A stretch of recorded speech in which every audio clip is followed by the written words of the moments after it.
Pensando na sua saúde e bem-estar, o Hospital Adventista de Manaus quer te proporcionar uma experiência transformadora, repleta de conhecimentos e com dicas valiosas.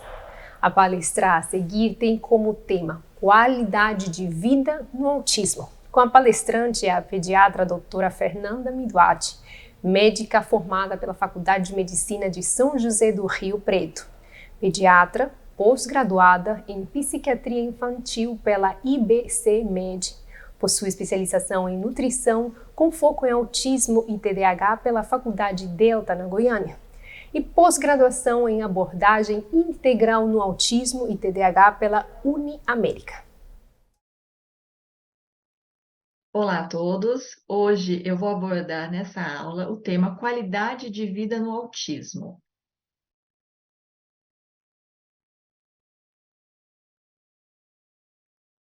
Hoje eu vou abordar o tema qualidade de vida no autismo. Gostaria de passar a minha experiência clínica, como a gente pode ajudar a pessoa autista e a família como um todo na qualidade de vida. Hoje, o autismo é muito importante, porque é a condição psiquiátrica em pediatria mais séria e emergente nas últimas décadas. Antes de falar do autismo, eu gostaria de defini-lo. O que é o transtorno do espectro autista? É um distúrbio de neurodesenvolvimento, não é uma doença. É caracterizado por um desenvolvimento atípico, ou seja, vai ter um desenvolvimento fora do padrão, que vai envolver três características: disfunções sociais, disfunções na linguagem, a criança pode ser ou não verbal, e disfunções no comportamento. É um padrão, às vezes apresenta um padrão de comportamento restritivo e repetitivo. Lembrando que muitas pessoas falam, olha, mas meu filho ele consegue falar, ele se comunica bem. Mas a gente tem que pensar no prejuízo, né? A criança tem que ter um prejuízo nessa comunicação. A criança às vezes consegue se comunicar, mas às vezes tem um discurso repetitivo, não tem uma interação com todas as pessoas, e é importante pensar que esses sinais vão aparecer precocemente, tendo em mente que não tenha outras situações ou alguma doença que pode impedir esse desenvolvimento, e também existe a necessidade do estímulo, porque muitas crianças podem apresentar algum atraso no neurodesenvolvimento por falta de estímulo. Por que é tão importante a gente abordar esse assunto? Devido à sua alta prevalência. Os últimos dados surgiram no início desse ano pelo CDC americano, mostrando que temos uma criança autista a cada 36 crianças.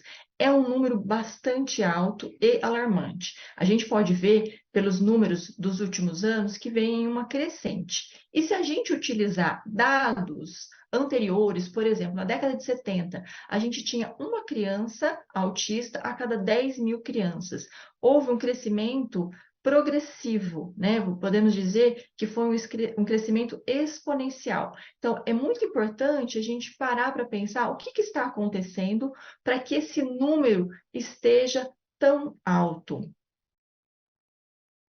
Pensando nessas razões, o que poderia estar acontecendo para ter esse aumento da prevalência?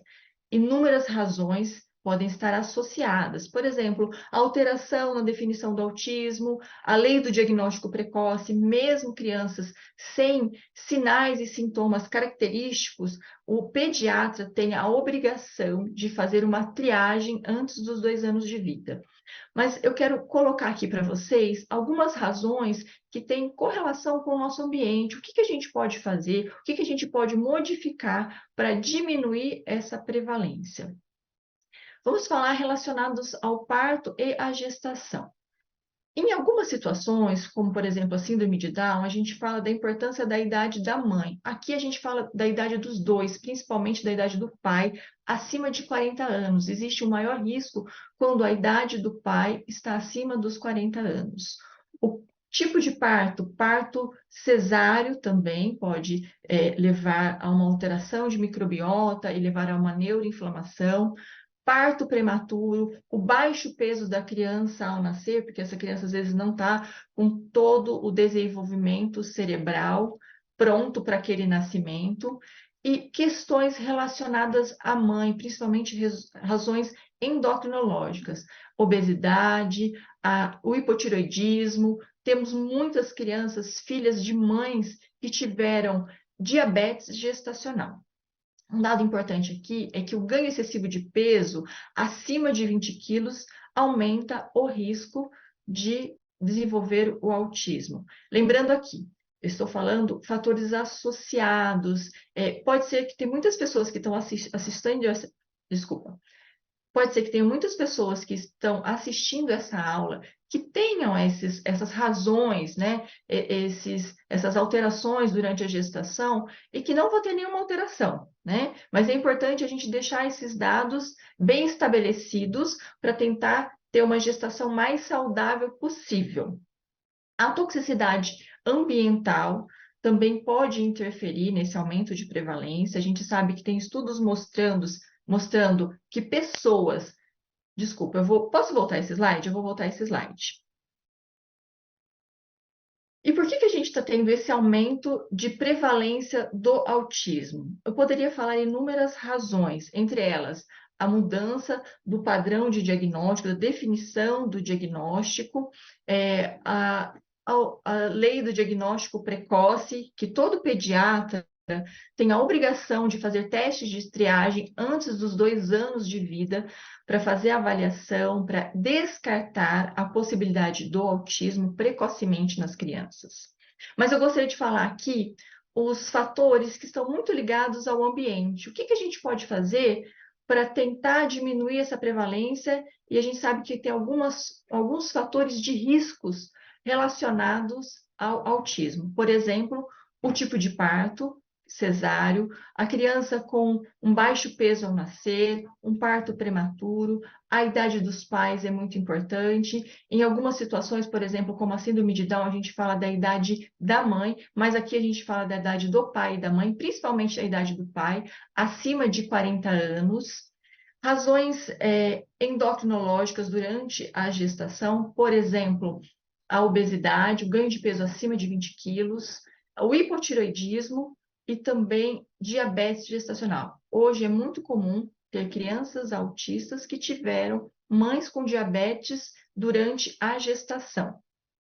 A toxicidade ambiental, a gente tem estudos mostrando que pessoas que moram em avenidas ou próximo a rodovias, onde tem maior quantidade de poluição ambiental, têm o maior risco de desenvolver autismo, a contaminação por metais pesados e o uso de amálgama na restauração odontológica.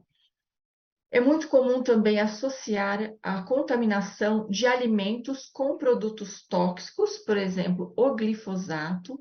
Tem estudos mostrando a possível correlação entre o uso desse tipo de agrotóxico com aumento do autismo. Alterações alimentares. Hoje, as crianças consomem muitos produtos alimentícios, né? Não são alimentos de qualidade, são produtos que possuem conservantes, corantes, são ultraprocessados e com excesso de açúcar. Então, é muito importante a gente melhorar a qualidade dessa alimentação, não fazer uma alimentação precoce da criança, por conta de maior risco de alergia alimentar, a má alimentação infantil, a gente às vezes no dia a dia querendo a praticidade, a gente consome muito produto pronto, isso a gente consome uma quantidade maior de açúcar, de produtos inadequados, como corantes e conservantes, o uso de fórmulas infantis. Hoje é difícil a mãe que consiga amamentar até os 2 anos de vida, ou até mesmo no princípio dos primeiros meses, né, o aleitamento exclusivo materno. Isso vai fazer com que haja um distúrbio precoce da microbiota. E a gente sabe que o intestino é o nosso segundo cérebro, e a alteração da microbiota, esse distúrbio precoce, vai fazer com que haja uma alteração das bactérias que povoam o nosso intestino, pode haver uma permeabilidade intestinal e uma neuroinflamação, ajudando a promover uma neuroinflamação. E também o uso abusivo de medicamentos, por exemplo, na gestação, uso de antidepressivos, medicação anti-refluxo, uso de paracetamol, que é muito liberado durante a gestação, o corticóide e também antibióticos, que podem alterar a flora intestinal. Gosto bastante desse quadro da Escola Paulista de Medicina, que dar um panorama do autismo no Brasil, né? A gente sabe que a população autista no mundo é em torno de 1%. Aqui no Brasil, isso representa mais ou menos 2 milhões de pessoas. Essa prevalência está um pouquinho defasada, é a anterior, hoje é uma criança a cada 36. A gente sabe que é muito mais frequente o autismo no menino do que na menina. A gente tem 4 meninos para uma menina. Isso se deve, talvez, à dificuldade de fazer o diagnóstico na primeira infância da menina. Não que ela não seja autista também, é que ela tem a capacidade do mascaramento, ela consegue imitar o outro. E muitas vezes esse diagnóstico vai ser feito ou na adolescência ou na idade adulta. Então, é muito importante a gente ficar atento a isso. Porque, às vezes, por outro sinal e sintoma, a gente vai poder fazer esse diagnóstico mais tardiamente. A maior parte deles vai poder ter algum tipo de deficiência intelectual, 60%, 45% a 60% pode ter uma deficiência intelectual associada. Não existe um marcador único biológico para a gente poder fechar esse diagnóstico. Então, muitas vezes, o pai e a mãe têm essa necessidade de ter uma prova material, né? Às vezes, gostaria de ter um exame laboratorial, um exame de imagem para a gente fechar esse diagnóstico, mas o diagnóstico é clínico observacional. 70% a 95% vai ter algum tipo de alteração sensorial, pode ser auditiva, pode ser gustatória, pode ser tátil, e então é importante a gente trabalhar essas alterações sensoriais até para iniciar as terapias. 20% a 30% vão ser não verbais. Isso não quer dizer que eles não vão conseguir se comunicar, pode ser que não desenvolva a linguagem, mas pode desenvolver algum tipo de comunicação. 20% a 25% vai ter algum tipo de retrocesso na linguagem. Em relação a irmãos, aqui a gente tem as porcentagens, né? Quando a gente tem um filho autista, se você vai ter um segundo filho, qual que é a chance, qual que é a probabilidade do segundo filho ser autista? Entre 3% a 19%. Se forem gêmeos monozigóticos, né, se um é autista, a chance de 50% a 95% do segundo ser também autista. E gêmeos dizigóticos, de 10% a 30%. A gente classifica o autismo em nível de suporte.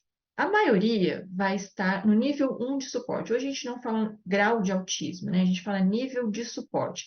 A maioria vai estar no nível 1 de suporte. Mas isso não quer dizer nível de sofrimento. Às vezes um autista nível 1, ele tem mais sofrimento do que um autismo nível 3 de suporte. E é bom deixar claro que o espectro não é fixo, ou seja, se meu filho está classificado como um autista nível 1 de suporte, nada impede que ele possa ter a progressão. Por isso, a importância do tratamento contínuo. Tem pais que às vezes falam, olha, eu não vou fazer o tratamento porque é muito leve, as pessoas nem percebem que ele é autista. Mas é importante deixar isso claro, que o espectro não é fixo e que esse tratamento vai ajudar que a pessoa melhore sempre o nível de suporte. Como que eu vou saber? Como que eu vou começar a suspeitar que meu filho pode estar dentro do espectro autista ou meu paciente, né? Primeiro eu vou pensar se ele tem algum tipo de atraso. E como eu vejo esse atraso? Através dos marcos de desenvolvimento, que são as habilidades em determinada faixa etária. O que a criança tem que fazer em determinada idade? Esses marcos de desenvolvimento são divididos em 4 categorias: socioemocional, linguagem, cognitivo e motor. Vou falar em específico de 2 categorias, a motora e a linguagem, que vai ficar fácil de ser gravado. Em relação à parte motora, um bebê ele tem que ter a sustentação da cabeça com 3 meses. Ele tem que sentar, manter-se sentado sem apoio, mais ou menos com 6 meses. E andar entre 1 ano e 1 ano e 2 meses. Em relação à linguagem, a criança ela começa a balbuciar os primeiros sons com mais ou menos 6 meses de vida. Com 1 ano, ele vai falar as primeiras palavrinhas. Com 1 ano e meio, vai ter um repertório de mais ou menos 20 palavras. E com 2 aninhos, ele tem que formar frases de 2 a 3 palavras. Ele sabe em torno de 200 palavras. É errado o que muitos profissionais falam, que cada criança tem seu tempo, vamos esperar 6 meses, vamos reavaliar. É muito importante, se houver algum atraso, a gente investigar. A criança tem seu tempo dentro dos marcos de desenvolvimento. Se a pessoa apresentou algum atraso, ela tem que ser investigada. Se a criança apresentou esse atraso, investigue. No máximo, ela vai ser mais estimulada, mas investigue e procure uma possível causa. Às vezes pode ser falta de estímulo apenas, mas é errado a gente achar que cada criança tem seu tempo. Eu falo que é muito importante sempre ouvir os pais e as mães. Por quê? Um pai e uma mãe, ela pode exagerar em relação à preocupação de uma doença infecciosa. A criança às vezes tem uma febre, pode ter uma infecção que tenha uma evolução fatal, por exemplo, uma meningite. Mas quando o pai e uma mãe falam de comportamento diferente, quase 100% dos casos eles têm razão, né? Nunca ninguém vai exagerar em relação a comportamento. Se a pessoa acha que tem algo diferente, investigue. E um fato muito importante para a gente ter gravado é que qualquer regressão, desde o desenvolvimento da criança, é uma emergência médica. A gente não deve esperar. A gente tem que investigar e descartar causas orgânicas. Por exemplo, uma infecção, uma encefalite viral. A criança foi feita para dar saltos para frente, nunca ter regressão. Então, deixou de falar, desaprendeu a andar, perdeu alguma habilidade que ela já tinha, procure investigação imediatamente. E a partir desse atraso, quais são os sinais que a gente pode pensar no autismo? Claro que tem alguns sinais que eu vou falar aqui, que pode estar presente no seu paciente, no seu filho, num parente próximo, e a criança não estar dentro do transtorno do espectro autista. Mas é bom a gente ficar atentos. Vou falar alguns principais, né? Tem muitos sinais, mas eu vou deixar alguns para a gente ficar atento. Evitar o contato no olho ou não manter aquele contato duradouro. Aquela criança que às vezes olha poucos segundos no seu olho e já desvia o olhar. Andar na ponta dos pés. Isso já é uma característica que a gente consegue ver logo na entrada do consultório. Aquela criança que entra andando na ponta dos pés. Isso é normal acontecer logo que ela começa a andar, mas não pode ser duradouro esse hábito de andar na ponta dos pés. Outro teste que eu consigo fazer no consultório é chamar a criança pelo nome. Quando a gente chama a criança pelo nome, né, uma criança neurotípica, se eu chamá-la 10 vezes pelo nome, ela não vai me responder todas as vezes, mas entre 7 e 8 vezes ela vai me responder. Quando é uma criança atípica, que pode ser autista, ela vai me responder ao contrário. Ela vai me responder 2 ou 3 vezes. Então, de 7 a 8 vezes, ela não vai olhar para mim, não vai dar atenção. Existe a dificuldade de socialização ou isolamento social. Então, na escola, eu acho que isso é uma característica que os professores conseguem definir e ficarem atentos, né? Que às vezes vai passar isso para o pai. Olha, quando a gente faz atividade em grupo, o seu filho ele acaba ficando isolado, ele prefere pegar o brinquedo e brincar num cantinho isolado da sala. Ou dentro de casa mesmo, quando recebe outras pessoas, recebem visitas, essa criança prefere ficar no quarto, prefere brincar sozinha, às vezes nem consegue brincar com os próprios irmãos. Existe também um atraso motor, né, que a gente vai correlacionar com aqueles marcos de desenvolvimento. Existe uma pobreza, às vezes, na fala ou falar em terceira pessoa, ela refere a si mesma, às vezes, pelo próprio nome. E dificuldade de reconhecer emoções. Então, às vezes o pai, a mãe está triste, está bravo, a criança não consegue reconhecer essa variação das emoções. Apego ou rigidez à rotina, uma rigidez comportamental, então tem um horário específico para dormir, para tomar banho, tem que fazer um caminho específico para levá-lo até a escola, uma dificuldade no uso da imaginação, se a gente pegar uma caixa de papelão e falar, vamos brincar, fazer de conta que isso aqui é um barquinho, ele não vai entender, às vezes tem um entendimento literal das palavras. Pode existir o interesse exagerado em algum assunto, algum tema, que é o hiperfoco, pode ser número, pode ser super-herói, dinossauros. Tem crianças que têm hiperfoco em línguas, às vezes aprendem alguma outra língua sozinhos, são autodidatas, pode ter hiperlexia, que é aprender precocemente a leitura. Presença de outra síndrome e transtorno é muito comum, então metade das crianças autistas pode ter também o transtorno do déficit de atenção e hiperatividade, ou também pode apresentar o transtorno opositor desafiador, que é o TOD. As crianças também com síndromes como a síndrome de Down, a síndrome de X frágil, têm uma maior facilidade também para desenvolver o autismo. Existe também a forma de brincar, né? Que às vezes pode agrupar o objeto por cor ou forma, ou alinhar, ou empilhar os objetos, gostar de brincar de uma forma não funcional, pegar o carrinho, virar o carrinho e só brincar com a rodinha, gostar de às vezes observar um ventilador, uma máquina de lavar funcionando, ficar horas ali observando aquele objeto em funcionamento. Tem dificuldade, às vezes, de se expressar e por isso aponta o objeto ou puxa a mão do pai e da mãe até o objeto que ele deseja. Pode apresentar seletividade alimentar, e é muito comum ter seletividade alimentar, talvez por alterações sensoriais, às vezes deficiência de zinco também pode estar correlacionada, e existe uma predileção muito grande por leite e derivados e por carboidratos. O processamento auditivo com dificuldades também é comum, então é comum você ver aquela criança com a mão no ouvido para diminuir esse estímulo auditivo, porque ele pode ter até um estímulo doloroso, dependendo do som. Então, nem sempre é um som alto, às vezes é o tipo de som. Tem crianças que apresentam uma irritação perto de aspirador de pó, liquidificador, secador de cabelo, tudo isso pode irritar de uma maneira assim, fora do comum. Pode ter crises sensoriais por excesso de estímulo, como, por exemplo, um shopping no final de ano, na época de Natal, quando vai ter muito estímulo visual, muitas pessoas, muito barulho, o cheiro da praça de alimentação pode deflagrar uma crise sensorial. E a presença de estereotipias, que são movimentos repetitivos que podem ser autorregulatórios. Existem vários tipos, como olhar lateralizado, o andar na ponta do pé, girar em torno do próprio eixo, e um que é bastante comum, que é o flapping, que é o bater dos braços como se fosse um passarinho. É bastante comum. Em relação ao critério diagnóstico, a gente faz pelo critério do DSM-5, que é o quinto manual de diagnóstico estatístico de transtornos mentais.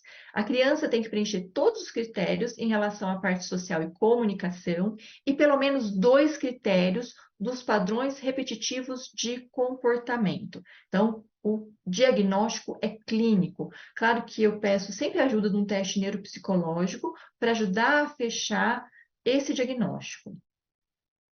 Em relação à etiopatogenia do autismo, ele é multifatorial. Então, é uma interação de fatores genéticos e ambientais. Então, a gente chama de epigenéticos, fatores ambientais que podem estar interferindo nos fatores genéticos.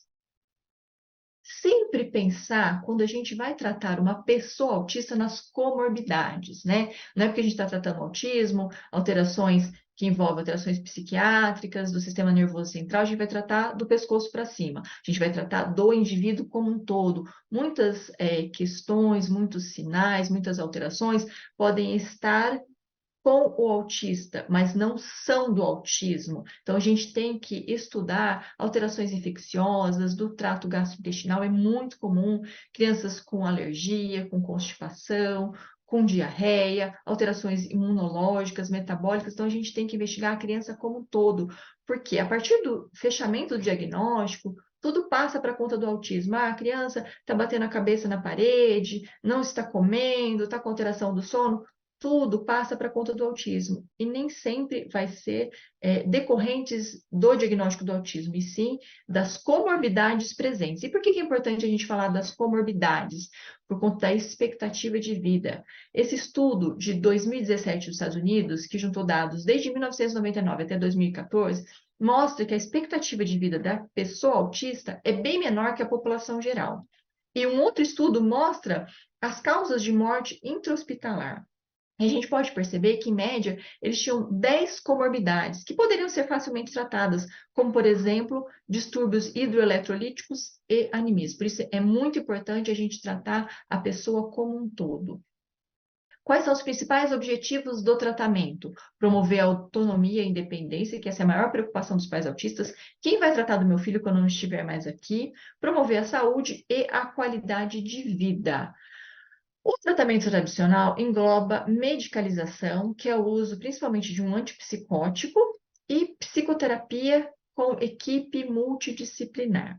Mas hoje a gente tem que quebrar esse novo paradigma. Qual que é o tratamento ideal? É tratar precocemente, ter o diagnóstico antes de 2 anos de vida, o ideal é entre 1 ano e meio e 2 anos.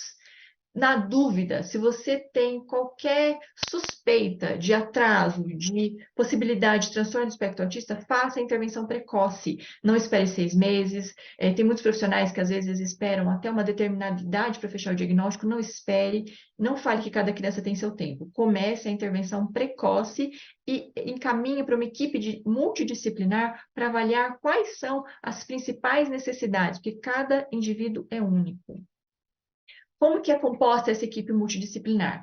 Por médico e nutricionista, principalmente, o psicólogo, fono, terapeuta ocupacional, fisioterapeuta, psicopedagoga, dentista, um profissional da educação física e, se possível, até um musicoterapeuta. É importante fazer os exames laboratoriais para avaliar esse perfil, como estão as comorbidades, como está o estado geral, deficiência de minerais, de vitaminas, o que eu posso fazer para melhorar a saúde como um todo. Procurar fazer uma medicina personalizada, porque, como eu disse, cada autista é único, não existe um autista igual ao outro, e cada um vai ter uma resposta ao tratamento, pensando nos perfis. Às vezes, a pessoa tem mais um perfil genético, outro um perfil mais epigenético de intervenção, de interação com o meio ambiente.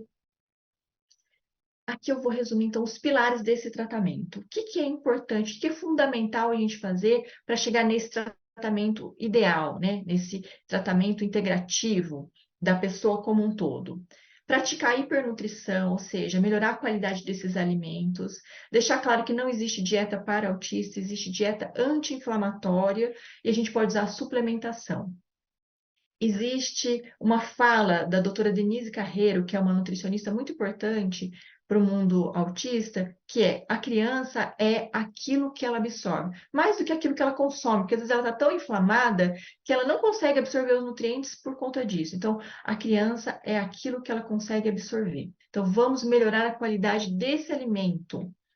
Vamos também estimular, fazer a modulação cerebral com a equipe multidisciplinar, com as variedades de terapias que a gente tem hoje. Vamos tomar medidas anti-inflamatórias. Como que eu posso melhorar a alimentação, tirar tudo que posso estar interferindo nessa inflamação, nessa neuroinflamação, na desbiose, e tratamentos epigenéticos, se possível. Importante lembrar para qualquer criança, não só as crianças autistas, a importância da gente não hiperestimular com telas, né?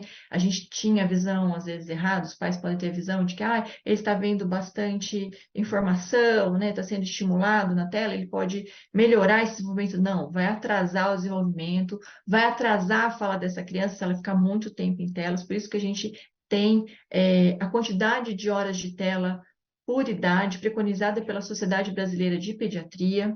É importante também fazer atividade física, cuidar do sono dessa criança, saber como iniciar essas terapias, pensar nas prioridades. Se essa pessoa, se essa criança tem uma alteração sensorial, a gente às vezes vai ter que fazer uma adaptação antes de começar em todas as terapias. A gente sabe que é importantíssimo ter a maior quantidade de terapias, principalmente no começo. Quanto mais terapias você fizer precocemente, melhor vai ser o desenvolvimento, o resultado do tratamento, e menores serão os sinais e sintomas no futuro. Fazer a capacitação dos pais, né? Os pais são os maestros do tratamento, eles precisam ter conhecimento, eles precisam dar o feedback para a gente na consulta: olha, isso funciona, isso aqui não funciona, e eles também podem aplicar as terapias em casa, né? Nem sempre é possível a gente ter todas as terapias, mesmo a pessoa tendo um convênio médico, tendo condições financeiras, a gente tem que saber aplicar isso também em casa.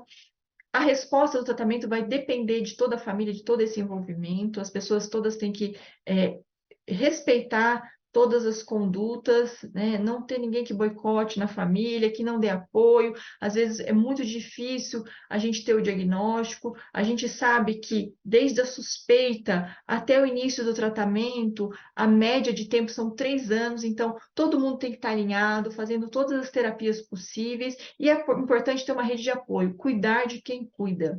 Na minha prática clínica, eu vejo que os melhores resultados são as famílias que têm apoio, as famílias que todas fazem as mesmas condutas. É difícil a gente, às vezes, colocar para a família uma dieta, e às vezes alguém da família não respeita ou não entende o porquê daquele tratamento. Então, é importante todos fazerem em conjunto o tratamento. Gostaria de contar aqui um experimento, né, uma historinha de experimento que foi feito dentro de uma sala de aula de faculdade de psiquiatria, para entender, né, a crença que a gente tem nos nossos filhos, né? Então, o professor dividiu a sala em 2 partes e cada parte recebeu um ratinho para desenvolver alguma atividade com ele. O professor definiu que o ratinho, né, esclareceu que ele tinha algumas dificuldades, algumas deficiências em habilidades, e o outro ratinho não, é um ratinho que tinha um alto potencial, que ele conseguiria desenvolver bem as atividades. E o resultado foi meio óbvio, né? Então, comparando o resultado de um grupo com o outro, né? Um grupo teve resultados muito abaixo da média e outro grupo teve resultados excelentes. E no final desse experimento, o professor falou que os 2 ratinhos eram iguais, tinham a mesma genética e o mesmo potencial.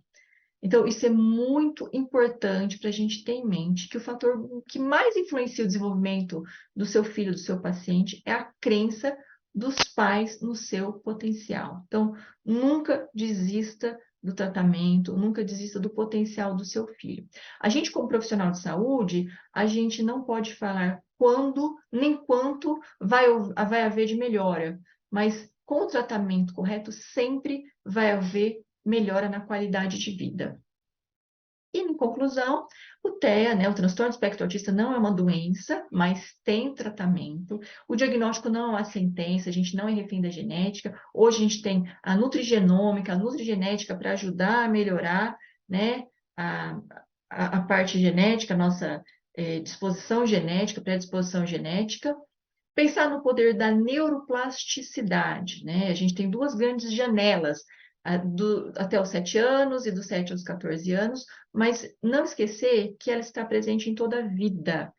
Conheço pacientes com mais de 50 anos que fizeram o diagnóstico tardiamente e os tratamentos tardiamente e tiveram, sim, muitos benefícios e melhora no desenvolvimento como um todo. E deixar claro que as pessoas autistas, elas podem e devem ter uma vida normal, uma vida sem restrição, mas com adequações. Gostaria de agradecer a atenção de todos, gostaria de agradecer o convite do Hospital Adventista de Manaus e gostaria também de deixar o meu contato do Instagram, né? Se alguém tiver uma dúvida, pode mandar uma mensagem que eu terei o prazer em responder. Mais uma vez, muito obrigada a todos. Aqui no Hospital Adventista de Manaus, você tem à sua disposição cerca de 50 especialidades e mais de 1.500 exames. Agende sua consulta pelo aplicativo Consulta Fácil. Baixe agora mesmo.